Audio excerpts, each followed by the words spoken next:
In this tutorial, I'll show you some features implemented in LinPlug's RM5, which are real time savers for mapping drum kits from scratch.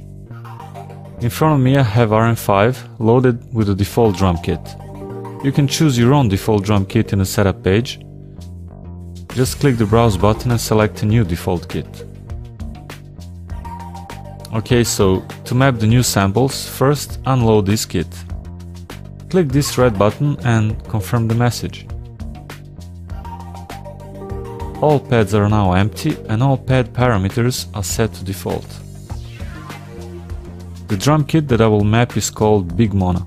It's a free acoustic kit with many velocity layers that you can download from analogdrums.com. To start mapping your kit, first select a pad that you want to load some samples to. Click the browse button. The sample browser will open and you'll see the content of the folders which are set in the setup page right here. Since the folder with the Big Mono kit samples is not listed here, you'll have to browse for it. Just click the browse button and find it on your hard drive. Here it is, Analog Drums. The samples are in the WAV folder. Now you can browse the content of this folder. As you can see, there's a lot of samples. Each instrument is sampled with multiple velocity layers. The first one is the kick drum with 12 samples. Use shift click to select all samples. Click load and you'll have all your samples loaded. The default value for velocity response is from 1 to 127. So when you press the key on your keyboard, you'll hear all samples at once. And this is something you don't want. Here we come to one of the great things about RM5. The automatic velocity range settings. You have 6 presets in 2 variations. 3 upwards and 3 downwards. Each variation has 1 linear and 2 logarithmic curves. I'll select the first upwards logarithmic curve. The first sample will have the lowest values for the velocity range, and the last sample will have the highest. Now you can hear the velocity switching on the kick drum.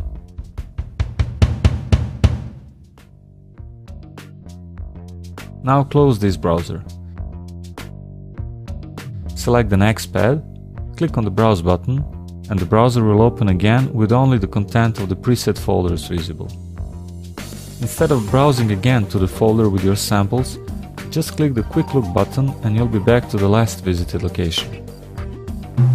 The next instrument is a tom played with the left hand. There are 16 samples.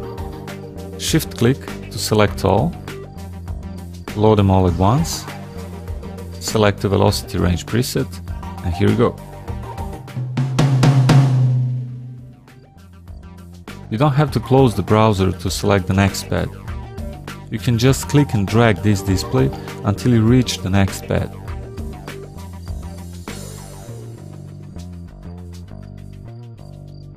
But you'll still need to click the quick look button to go back to the folder with your samples.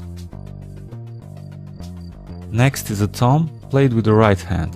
16 samples again. Shift click to select all, load, upwards logarithmic. I'm not going to load all of the samples. 3 pads should be enough for this tutorial.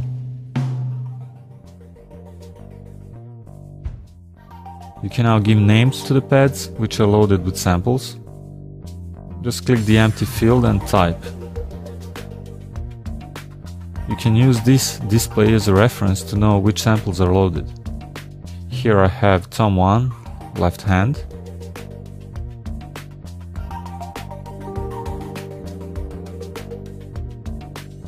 Then tom 1, right hand. Since this is physically the same instrument, it's best to set the same values for pan, volume, or any other parameter. The easiest way to do this is to group those pads. Just click and drag the G button. You have as much as 8 groups. I'll select the first group for both pads. Now use the right mouse button to set the same values for all pads that are in the same group. You can set any parameter that you like.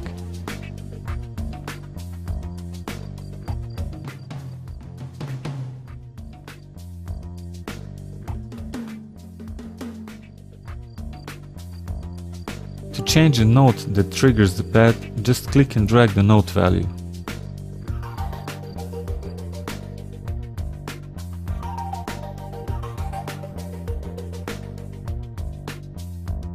If you feel that the values change too fast, use the Shift button to get more resolution.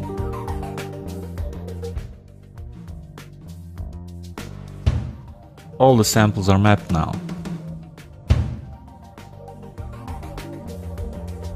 To finish your drum kit, just repeat the process for the rest of the samples.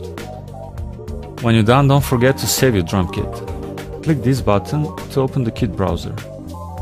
Here you can give your kit a name and add some tags for easier search.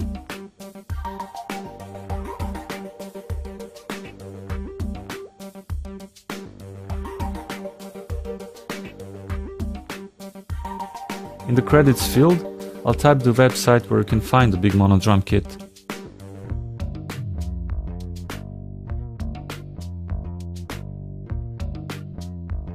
You also have 3 user fields, where you can type anything you want. You can add a rating, and when you're done, just click the save button. I won't save it now because I already mapped the kit, so I will load it instead.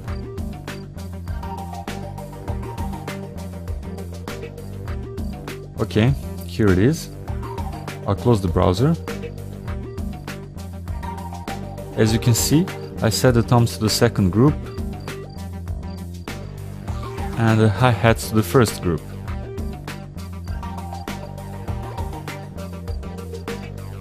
I didn't do much more apart from the basic mapping, but if you want you can of course play with effects, filters, envelopes and so on. So remember to use Shift-click to select multiple samples at a time,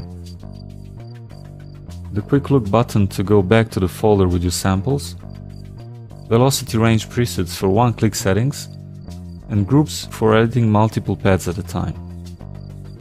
Thank you for watching. I hope this tutorial will help you create new drum kits in no time.